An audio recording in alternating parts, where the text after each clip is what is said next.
Welcome to From Fizzle to Sizzle, how to get your sex drive back after having kids for more satisfaction, intimacy, and joy in your life.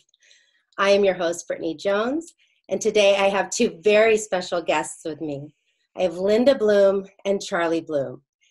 They are relationship counselors, seminar leaders, authors, and life partners for 51 years. They have been married since 1972, and they co-direct Bloomwork. They have co-written 4 books, including the best-selling 101 Things I Wish I Knew When I Got Married. Also, Simple Lessons to Make Love Last. And they have facilitated many workshops and relationship seminars throughout the USA and internationally since 1986.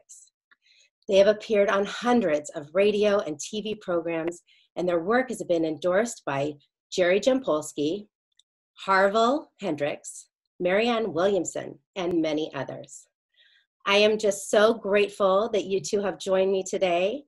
And I just want to start out by asking you a little bit about how you got started in this area of interest of relationships.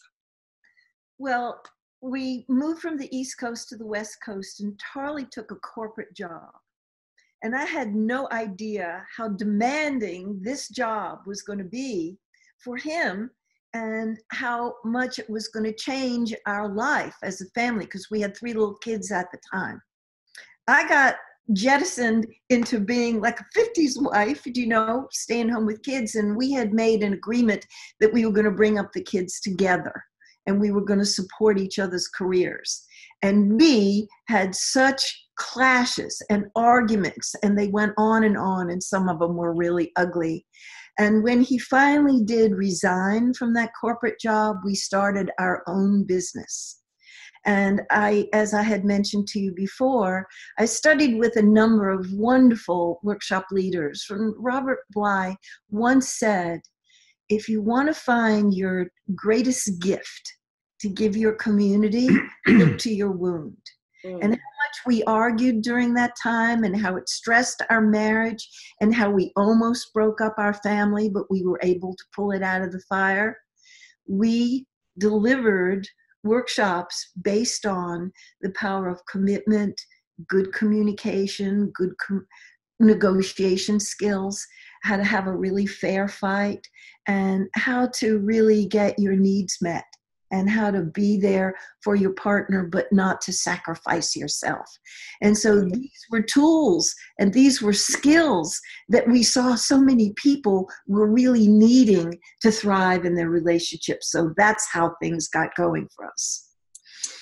So you really have personal experience in this area, which must give you so much compassion for your clients and clarity for them as well. That's exactly right. Yeah. So today we're going to be talking about conflict. On your website and in your books, you do talk about conscious conflict as a relationship building skill. So can you explain a little bit about what conscious conflict is? Sure. Yeah, thanks for the question. And thank you for inviting us onto this series. My pleasure. It's really quite an honor to be here. We distinguish conscious conflict or conscious combat from ordinary fighting in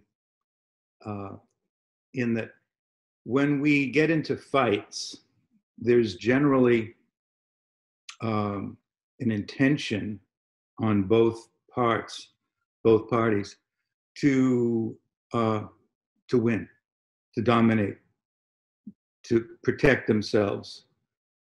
It is a form of combat where the object is to either defeat or avoid being defeated by the other person who is trying to assert their will over you, to get them to see things their way, to get you to behave in a certain way, to get you to think a certain way, to get you to accommodate their desires. And in ordinary fighting, both people are doing that to each other, which, as you can imagine, is a prescription for utter and complete disaster. Nobody wins. Nobody wins. No. Even if you win, you lose. Yeah. Yeah. All that hurt. Yeah. Yeah. So, of course, what you lose is you lose the well-being of and trust and goodwill in the relationship, because the other person feels defeated. And when somebody feels defeated, they feel hurt, they feel mistrusting, they feel angry, they feel diminished. Mm-hmm. So that's what ordinary fighting is about. It's about win-lose. And if I can get you to fulfill my desires and I win, then I won't be defeated.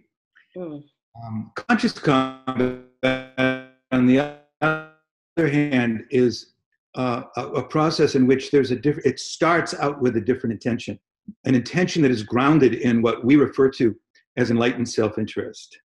So enlightened self-interest basically means that I am aware and I trust and I understand that to the degree that you feel safe, fulfilled, supported, and loved, that I am going to benefit from that. Mm-hmm. It's not like a zero-sum game where, well, if you feel that way, then I'm going to be diminished, which is the way a lot of us do think. But it's the awareness that, hey, this is not about me overcoming you or me defeating you or me preventing you to get your way. This is about us. This is either we both come out of the other end of this feeling satisfied with the result. Doesn't mean that we're going to feel perfectly happy and get everything we want, but at least I'm okay with it. Mm-hmm. And hopefully even more than that. Mm-hmm. When you enter into an engagement with somebody and you're both sharing that same intention and you both are conscious and intelligent enough to realize that if we play the win-lose game, no matter who wins, we both are going to get diminished. Our relationship is going to suffer. Our relationship is going to lose trust. It's going to lose caring. It's going to lose goodwill. When you come into a difference, a breakdown, which all underscored the word, all couples have periodically. Yeah. When you go into it with that attitude, that's what we call conscious combat. And that result, if you engage with that awareness, you will come out with a different outcome. Even if the outcome is not exactly what you want, you'll be way better off than you would come out with something when one of you won and the other one lost. Right. You know what I'm saying? Yeah.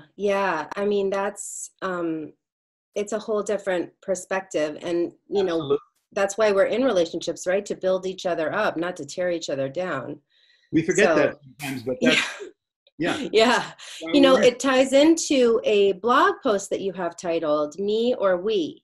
Mm-hmm. And you discuss the mixed messages of society telling us to be true to ourselves, mm-hmm. juxtaposed to that desire to be in a relationship, which inevitably will ask us to make compromises. Mm-hmm. So, how does a couple navigate and have these conflicts? How do they navigate that? The wanting to be authentic to themselves and the wanting to consciously have conscious conflict. This is every couple's challenge, more or less. That there's some people who are very me-ish. They're terrific at compassion, self-care, knowing what they want, going after their goals, and want the other person to accommodate them. Mm-hmm. They usually are attracted to the people who are more on the sacrificing end. Generosity mm-hmm. of spirit. They're not all women, but there usually is, because opposites attract, one that's stronger in one area and the other one is strong in the other area. If you can learn from your partner's strengths, Charlie's always been really clear about what it is that he wants, and he's assertive about asking for what he wants. And there was a time when our relationship was more lopsided because I was all about being in service and stretching and accommodating too much. And it's not good for a relationship, either pole. to be too much on the selfish, narcissistic, self-centered end, you're screwed. If you're Are you suggesting that? She's like, be on the narcissistic, selfish. And This is all hypothetical. Those of us Of course. on the sacrificing martyr end of the spectrum, Yeah. screwed. It's finding that middle ground. Yeah. Takes a lot of communication and negotiation, and to catch yourself red-handed if you're taking advantage, exploiting the situation, or getting your way too much of the time, or if you're sacrificing too much of the time and you keep violating your own lines and your own boundaries, and you'll know because you feel resentful and you hear the grumbling in your mind. Do you know? Mm-hmm. Why didn't he pick up his sock? Why didn't he pick up his wet towel off of the bed? And why didn't he put his shoes away? Why am I doing all the washing of the toilets? And, you know, to be able to notice if you're too much on the we-ish end, you need to practice compassionate self-care, and you need to negotiate for your needs, ask for what you want, become a gracious receiver. And if you're on the other pole where you're much self-absorbed, to learn from the people who are generous of spirit who are around you. And that's a good deal, because that's when the couples are bringing out the best in each other rather than the worst in each other. And to make it conscious and speak it, make it a contract. I'm here, and one of the reasons I'm so attracted to you is you're terrific. It's self-care. You go to the gym every day. Not anymore. Not with the I miss it. coronavirus, but I was inspired. I'm going to go to the gym every day, you know, and that was really a movement forward in my life. I had a mom who was very generous of spirit, and my dad took advantage of that. So that's the model I had in my mind about what a good woman is, and what a good wife is, and what a good mother is, do you know? And I had a ways to go to grow and be more self-honoring. And Charlie's been a terrific teacher for me about that. I like to think that I've taught him about generosity of spirit. Well, that's beautiful. I think it may take a while sometimes for partners to be able to recognize that their partner is their greatest teacher in those moments. You know, the things that we are resenting. Well, what if I learned something from that and did that for myself? You know, like you started saying, oh, I should go to the gym too. I should do that for myself. I should take care of myself too. You know, that's a wonderful lesson to recognize that. Right. I have a question about, what if there's one partner who isn't willing to change something for the other partner that the other partner finds unforgivable? So how can the offended or hurt one reframe that situation and find a way to live with something that they perhaps can't find forgiveness for just yet? Mm-hmm. That's such a powerful question, because, of course, I think, Brittany, as you know, forgiveness is a key factor in any relationship. And if we haven't cultivated the ability to become forgiving, we're really at a serious disadvantage. Yeah. And forgiveness is not an event that we just kind of do in a moment. It's a process. And it usually starts with being unforgiving. It starts with feeling like, no, this is over the line. I can't forgive you for this. That's the beginning of the healing process, is to acknowledge that's what I'm feeling right now. Key term there is right now. Because although sometimes I can feel like, no, this is unforgivable. I cannot let go of this. I can't forgive you for this. And that is true. In that moment, it's true. But it's not a predictor of the future. We have worked with many, many couples who feel that way at the beginning of a violation of trust in the relationship, who have over time become able to soften their heart and become more forgiving, and not only recover from the transgression, but create a deeper level of trust and love and respect out of that, because they were forced to dig into a place within themselves that they hadn't had access to before. Yeah. Yeah. So, yeah. I would just add to what Charlie was saying, is sometimes the person who is lacking in forgiveness at the time has the mistaken idea that it is somehow excusing the bad behavior of the person who violated their trust. Right. Sometimes that can release them, that it's not excusing bad behavior, but you just don't want to carry this heavy grudge and resentment in your own heart when they start to realize what it's doing to them. Do you know? When they see that burden that they're carrying, sometimes you appeal to their enlightened self-interest. You know, don't do this to yourself. You're living with this unhappiness unnecessarily. And some people don't believe that they could let go. And it's okay to start there, but to just have a little foot in the door that it might be possible over time. And like Charlie said, it's a process. To do it over time, bit at a time, to be able to let go of that heaviness that you hold. Yeah, it's that saying, every resentment you hold is a prison. Yeah, that's right. There's another saying very much like that you may have heard, which is holding on to a resentment. And usually anger becomes resentment when there's an attachment to holding on to it. And resentment is just a poison that infects not only the relationship, but the well-being of the person who's holding it. And so there's the saying that holding on to resentment is like taking poison and expecting it to kill somebody else. You're poisoning yourself. Yeah. When you see that, then you may begin to have a little bit of motivation about, well, maybe I might want to think about, softening my attachment to this resentment. Do I really want to do this to myself? Yeah. Yeah. I mean, and holding the person who has hurt the victim, these are all words that have meanings, different meanings. For them, expecting them to change their behavior is almost like a manipulation, right? And we don't want to be manipulating the person, even if their behavior is painful for, the hurt one, that the person doing the behavior, if they change their behavior just for the other one, then they're not honoring themselves as well, correct?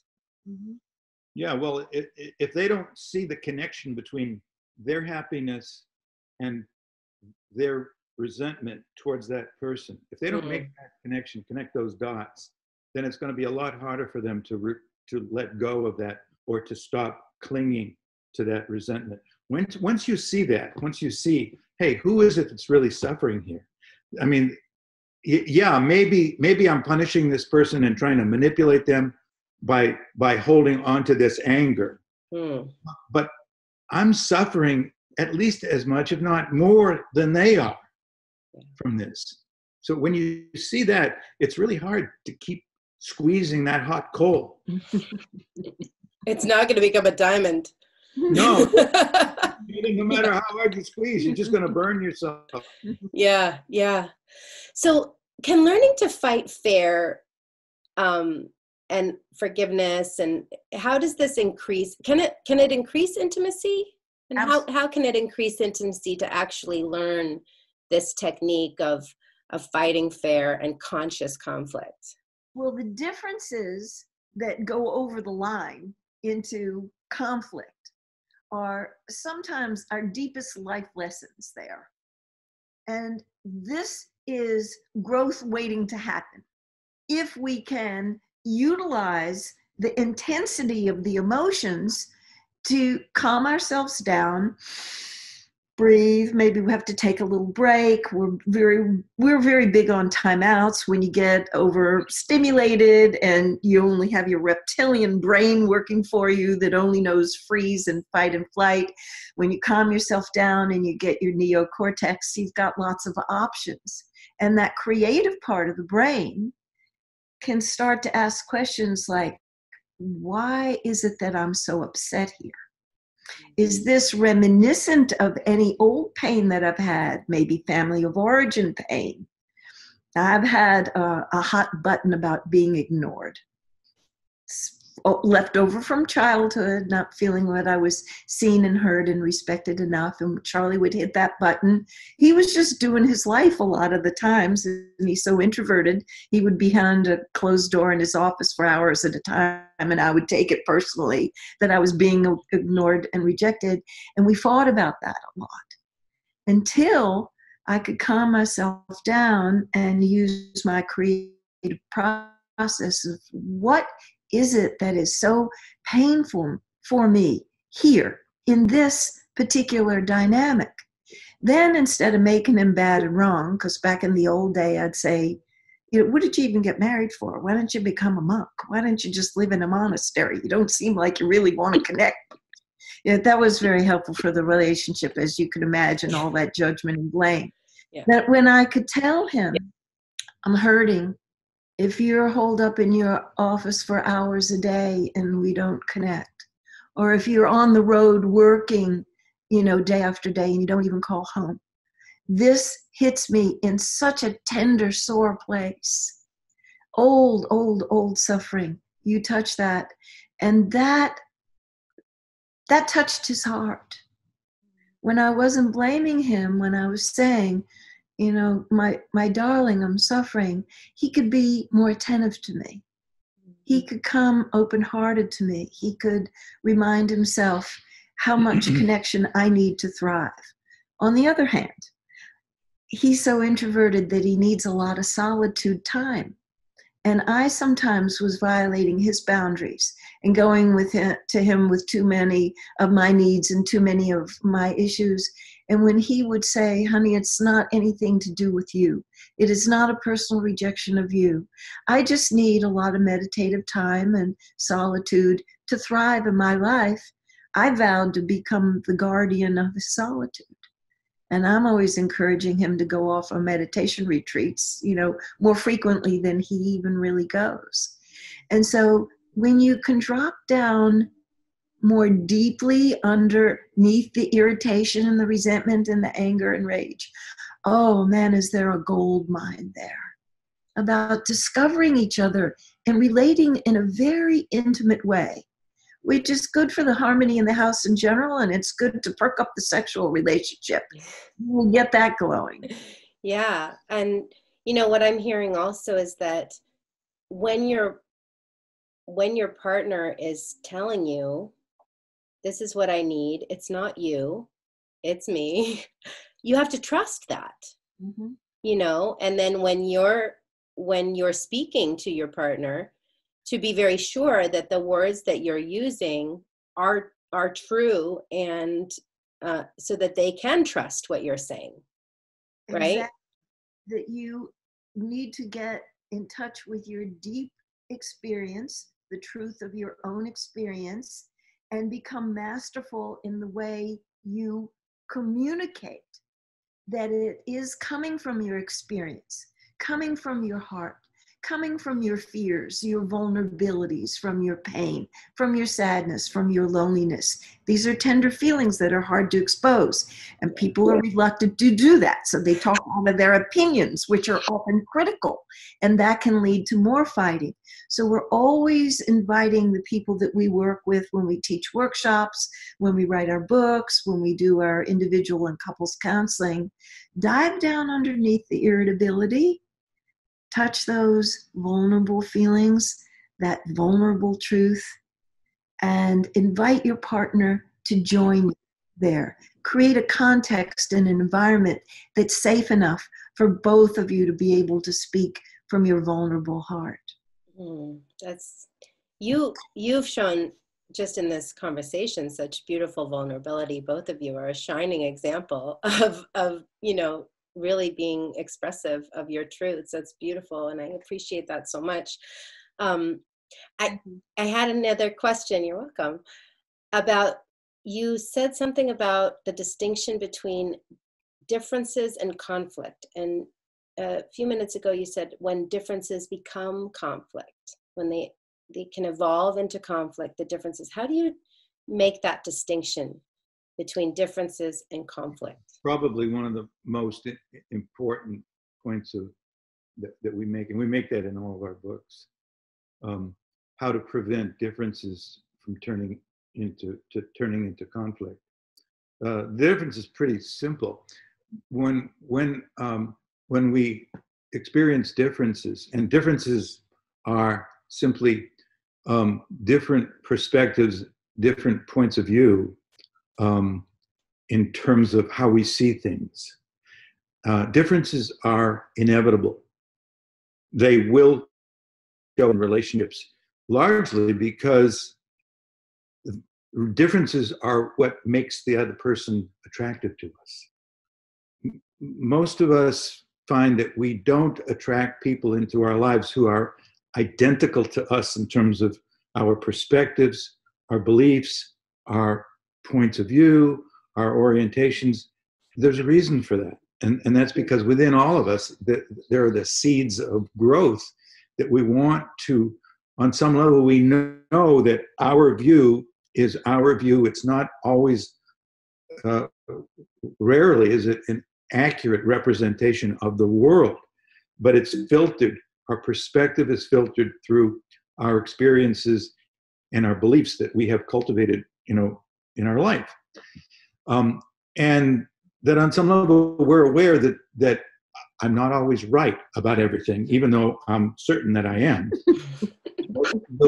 Life has a way, you may have noticed, of reminding us that no, sometimes your view is not actually correct. It's not accurate. It's not the only valid perspective. So on some level, we know that. And there's a part of us that wants to really become more enlightened, more aware, more conscious, more intelligent.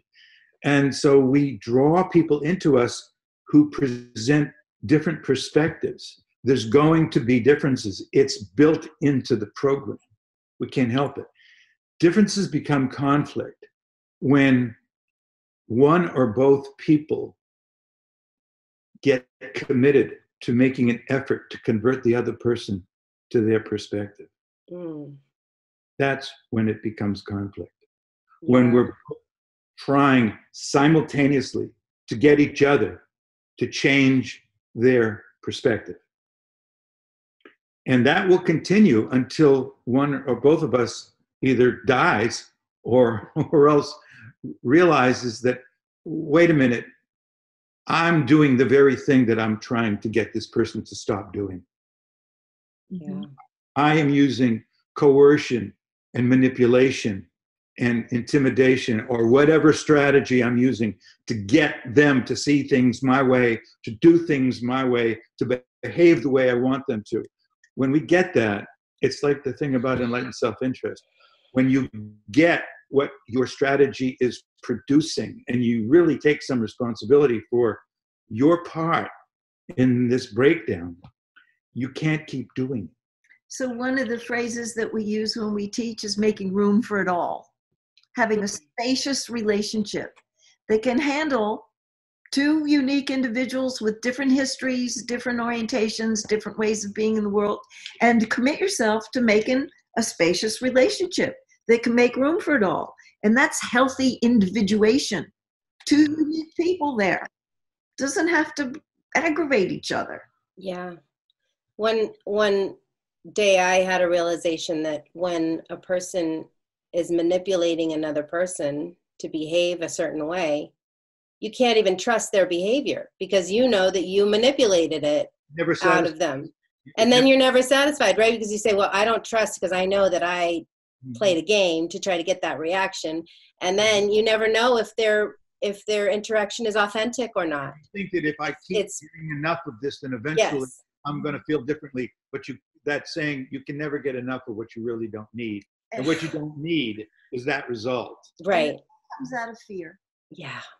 Because our partner has our self-esteem in the palm of their hand.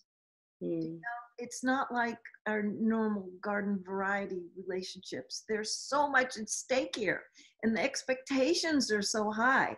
And we often say to our students when we're teaching, it's okay to have really high expectations, but you better have intention to match it. Yeah. Better have intention to keep working it out, because it's going to take a lot of conversations to work out the differences with a spirit of goodwill. And we have to grow the qualities of patience and persistence and resilience and forgiveness and these lofty qualities to be eligible for a great relationship. And it's a lot more working out than most people think it should have to be. Yeah. Right. We just somehow think it's supposed to be easy because everyone does it. But if you want it to really be good, it's not always easy, right? Right. So speaking of, you said something about fear. So we have room for one more question here, time for one more question. And I'm always afraid when I'm in conflict. I'm always afraid of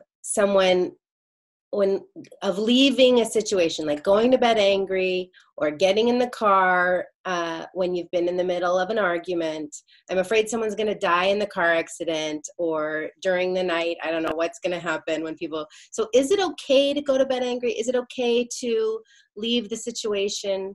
And the other thing is, why do humans have that feeling like we don't want to allow the conflict? We don't want these negative feelings to exist, and we don't want to have to sit with them for too long and how do we sit with them and not need your partner to fix them right away without that fear of like, oh, what if my last interaction was conflict and now, we get in a car accident? Well, thank you for the question. Well, actually, there were, I don't know if you counted them. More. There were I know. 7 questions there. We may not be able to answer all of them in the next 30 seconds. But I just wanted to let you know. I will speak to a couple. I want to speak to this question about going to bed angry because let's do that. At our wedding ceremony, the clergyman that was speaking to us recommended that, and that happens a lot at wedding ceremonies. And the wise elders tell you that, and I think it's an ideal standard to hold, but there have to be some exceptions to the rule. I think it's a good guideline to not let things go underground and don't put things off and don't procrastinate, to lean into the challenge. But we prefer to have the rule, don't go to bed with a gun. It's very important to hold the standard up. But sometimes when you've been fighting and you're exhausted, the most compassionate thing you can do for yourself and your partner is to get some rest and re-engage the next day when you're not so tired, and bring your best self to the negotiation. Mm-hmm. And I am the finicky sleeper in our outfit. And when we would have an unresolved issue, I might be up all night long, obsessing about it and feeling a lot of pain. And thank God, Charlie said, if you're ever going to be up all night and you're so agitated that you can't sleep, you have permission to wake me up so that we can address it at least enough so that you could get some sleep, and then we'll go. A lot of the issues we have to go a lot of rounds with them. And I'm always so grateful to him for that, and I haven't abused the privilege. I have to be really upset before I'll wake him up out of a deep sleep. So although it's a good rule of thumb, there are always exceptions to the rule. But if you take a time out to get some sleep and re-engage in the issue, really re-engage in the issue, and don't use it as an opportunity for it to go underground. And I want to address getting in the car. I think it's dangerous to have a rip-roaring argument in the car. Mm-hmm. And I tell the clients who still haven't got the kind of self-discipline to wait to do it in a self place, park the car, get off the road, have your fight by the side of the road, and when you're calm and you can concentrate on your driving, because I don't want anybody getting in an accident because they're so distracted and so distraught. So I think that's a good rule of thumb. I also think that when you're in the car, if you decide that you don't want to pull over, that you make an agreement that you will pick it up later when you're in safer circumstances. So you would feel so horrible about yourself if you knew that you caused an accident where your partner got injured, whether you were the driver or whether you were antagonizing them as the passenger. You don't ever want to put yourself in that position. Thank you for the question. Well, yeah, I think, and also usually it's, you know, many of our arguments are just so silly. It's like, why it's not worth dying over, you know? So I just want to thank you so much for being here. I know you have a free gift for our audience. Great. And you have 3 free gifts for our audience. So I'm encouraging our audience to please go get these free gifts. You two have so much wisdom to impart on the world and on couples to help people repair their relationships and get to that deeper, intimate level. And your website is just chock full of amazing information. I feel so blessed to have come across it. And I encourage everyone to go check out your website. And I know you have a book coming out sometime in the near future, yes, about conflict. So that's exciting. So I just want to say thank you so much for being here. And thank you, audience, for being here today. I hope that you received so much value, as much value as I received today. And I encourage you to come back tomorrow and see what other goodies we have for you tomorrow. So thank you for tuning in.